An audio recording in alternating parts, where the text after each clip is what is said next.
Home, if you want to see what the word quit means, Oh, come on, Chuck. to give up. The verb of that is cavaliers. Oh, come on. Players ain't going to say they're going to quit. But you know what shows? Their actions.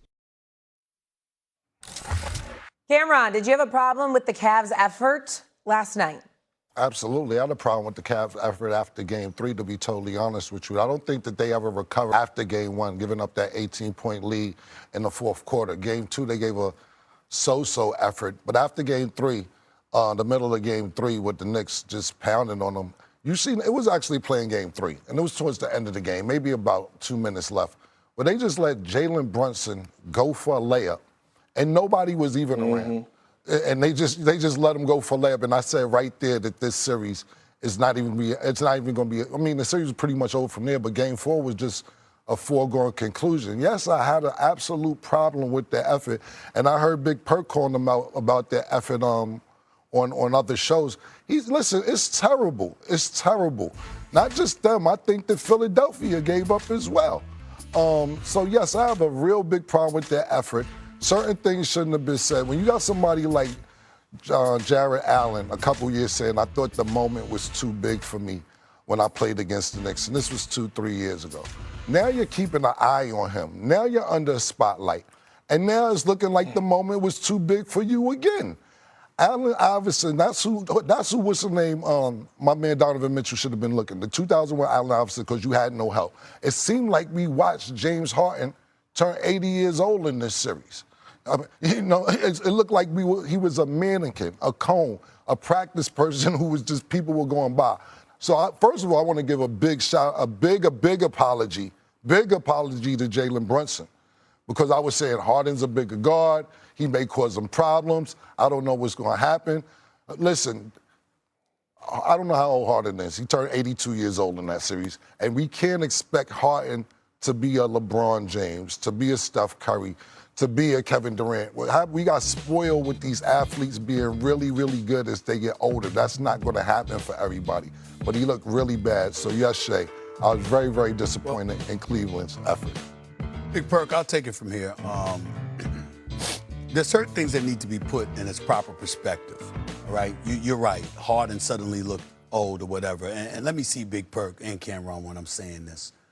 You know, I've been covering the NBA for a long time. Mm-hmm. It is rare that I saw somebody get their ass kicked the way I saw Jalen Brunson bust James Harden's living ass. I mean, it was really, really bad. Mm-hmm. It was one of those moments where you sat up there and you're not even looking at James Harden like you can't play. We know he's a future Hall of Famer. We were looking at him like this ain't him quitting like, you know, he's a no-show for Philly against Boston or a no-show for Houston against San Antonio or Golden State. No. This was him on the court trying and getting humbled and embarrassed. It was like 6, 7 different times. He was one-on-one with Jalen Brunson. Jalen Brunson, you know, just calling switches, organizing it to make sure Harden was in front of him, and just flat out abused him. It was the kind of thing where you go home and you look in the mirror and you question whether or not you should be playing this game anymore. That was kind of ass-kicking that he took. So we get that out the way. But when we look at the problems last night with the Cavs' effort, collectively they quit. And it was a disgrace. And here's the reason why. Repeatedly not getting back on defense and getting beat down the floor by Brunson, by Karl Anthony Towns, by Mikal Bridges, by Josh Hart, by OG Anunoby. They gave up 13 fast break points in the first quarter. They gave up 26 fast break points in the first half. How does that happen in a closeout game on your home court? And the coach, Atkinson, I mean, you talk about a collective collapse. Kenny Atkinson was universally respected as a coach in this league. I'm not saying he's not respected now, but the cachet that he had a precipitous drop-off in this post. I mean, the way the Cavs looked in this series, every complimentary thing you had to say about Kenny Atkinson went out the window.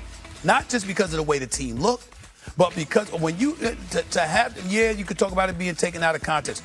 You cannot be a playoff coach and say, well, these 2 games are the 3. We really won 2 of them. Analytically. You know, it's just like they put up in the post of the TNT show. You know, it's not the TNT. Inside the NBA show. They said, what did they say? They said, you know, analytically, it's game 5. Or Yeah, right. They're just trolling them. It's bad. It really, really looks bad. And I'm just saying to you, at the end of the day, Donovan Mitchell was the only dude that showed up yesterday. No. And even then, he could listen. He didn't listen. First 3 games, he didn't do what he was supposed to do. In the end, it's a bad situation. Remember what I said about LeBron potentially going there? Why do that? Why do that? Not with that team. Why bother? No. This was one of the most, if not the most embarrassing moments in NBA history. It's not what happened, it's how it happened. Like we didn't witness sweeps before, but we didn't witness this to this magnitude. They tapped out and they quit. And you know the worst part about this whole situation? Yes, we could go over all the numbers, the transition buckets. They gave up 20 offensive rebounds last night in the closeout game at home. Jalen Brunson actually looked like the most athletic person on the floor every single game, the way he was pushing the pace.